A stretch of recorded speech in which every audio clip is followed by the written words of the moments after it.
Alright, welcome back coders, and we are going to go for another tutorial of Scratch 3.0. Today we're going to be looking at how to create a Space Invaders game. Generally you've got a spaceship or rocket down the bottom firing the bullets, trying to get the little creatures as they're falling down the screen. If the creatures fall down the screen and hit the rocket, it's game over. Step number 1 is setting up the stage. So you want to go to the bottom right corner, go to the backdrop and search. You want to type in stars to the search function and you'll have a backdrop of the stars. Make that your backdrop and you're ready to go.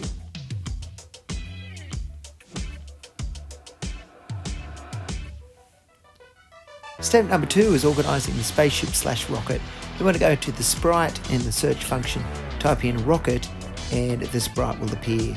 You want to go down to costumes, you want to delete the costume number 5 for the rocket, and then you want to resize the rocket to make it smaller, put it in position, and then you're ready for the code. First code you want to do is an event block green flag, and when the green flag is clicked, you want to switch the backdrop to the stars.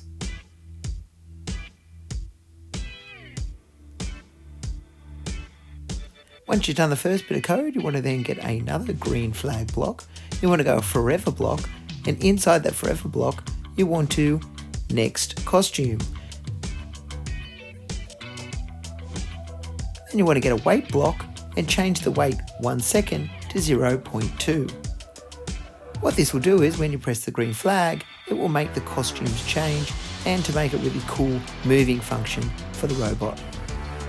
Now what we want to do is we want to make the robot move left and right.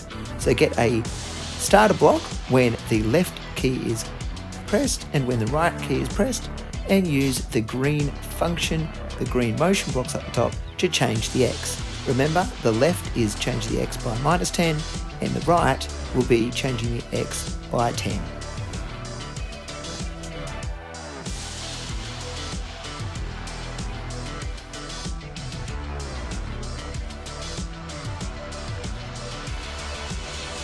Okay, step number 3, we want to get ready with the Invader sprite. First of all, you want to type in GoBo to the search function and our lovely sprite will come up. Next thing you do, you want to go over up the top of the sprite. You want to change the size to about 40 to make it there. Then let's get into the code. First of all, we get a green flag and then we go to the motion blocks and we go to go to. Now, if you want to type into the go to motion blocks, X minus 200 and Y 150. After you've typed that in, you want to go to the motion block and you want to go to show. Underneath the show block, you want to do a forever block and again to the looks and go to next costume and then go down to the control with wait and change the 1 second to 0.2 seconds. Now let's add some code to make the invader move across the screen.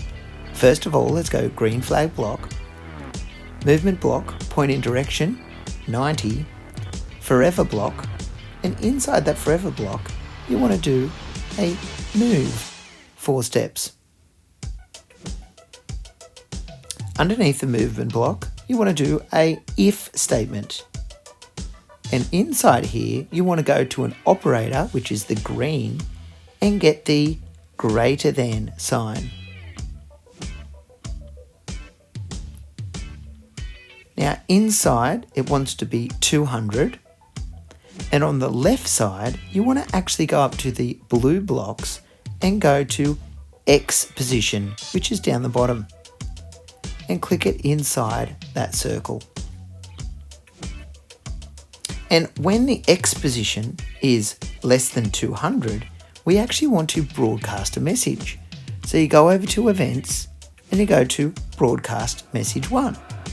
Click inside message 1 and change it to a new message called go left. Then repeat the same function, another if statement, and inside the if statement, go over to the operators, and this time go to less than. And this time it's going to be minus 200 on the right side, and on the left side it's going to be the X position again from the motion blocks. And this time it's going to broadcast a message saying go right. Again, you'll have to change the message 1 to a new message. Simply type it into the box.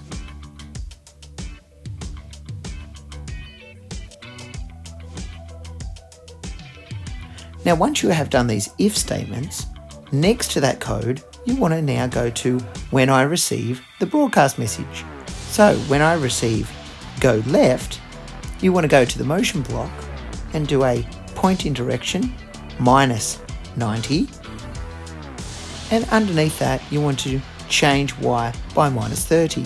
That means that little creatures, as they go across the screen, they'll also move down the screen as well.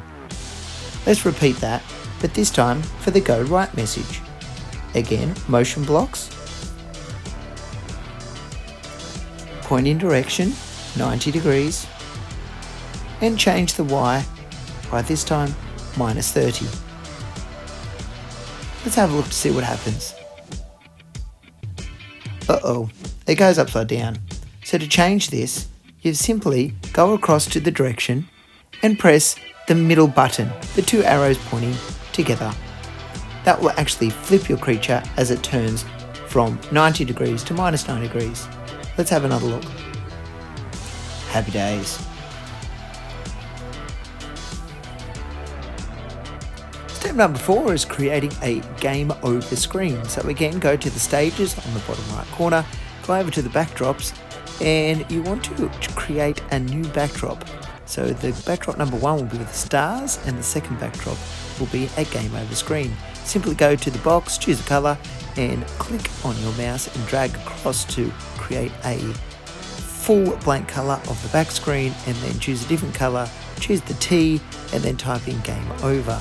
You can then select the selector and then drag it bigger or smaller as you wish, and wherever you want the screen to appear. Once you've got the background, you want to go to the Space Invader, or in this case the Gobo, and you want to add some code. So green flag, forever statement, and now an if statement. So if it is touching the rocket ship,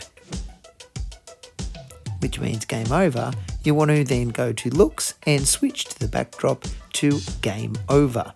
You also now want to go to the control setting and you want to stop all.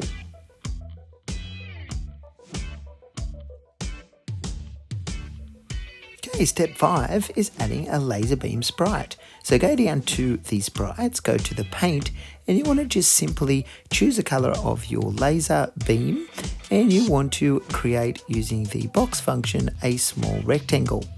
Once it's added, you can go over to the sprite size and change the sprite size to about 20, and you can move it in the desired location.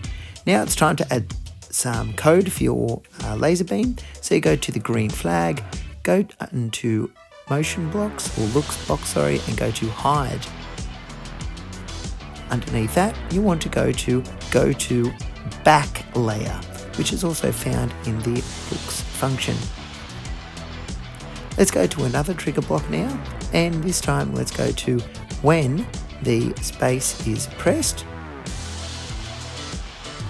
You want to go to the motion blocks, the blue motion box, and you want to go to rocket ship. You want to looks and go to show, and then you want it to glide upwards. So for instance, you can say glide 3 seconds. If you want it to be quicker, you can actually make that 2 or 1 second, and you want the Y position to be 200, which is the top of the screen. You now want to actually go to the X, and you want to create that into X position, which is also in the motion block. And then after the glide function, you want it to hide again. Let's have a look.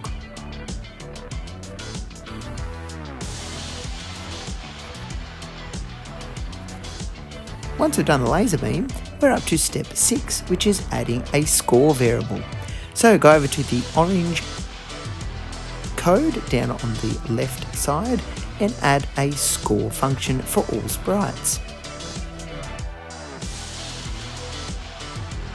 Once you add the variable, go back to your rocket ship and let's add some code. First of all, you want to go to the green flag, and then you want to, when the green flag is clicked, you want to set the score variable to 0. Now let's go over to the Invader and add some code to be able to create some points for your tally. So we go to the green flag again as a starter block.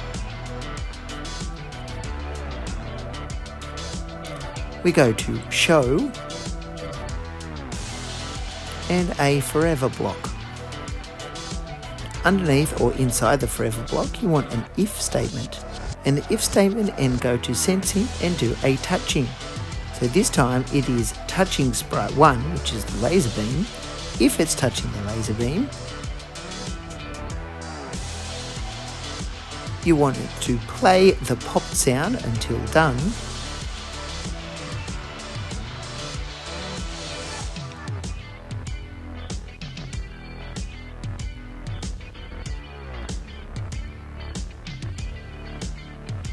Then you want it to hide.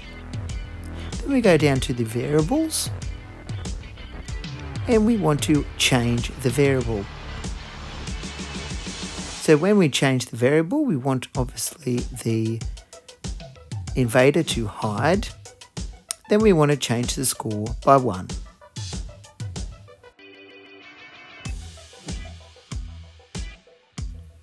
Step number 7 is adding more invaders. So simply go to right click, go to duplicate, and make sure you duplicate up to 10. Now once you do the duplication, you want the gobos or the invaders to start in a different position. Have a look on the screen now and you'll notice the X and the Y. All you need to do is just go through and change the X or Y position of each of the gobos or the invaders to be able to get them to start at a different position as shown on the screen. Thanks for following the tutorial today, guys. I hope it's been very useful for you. Happy coding!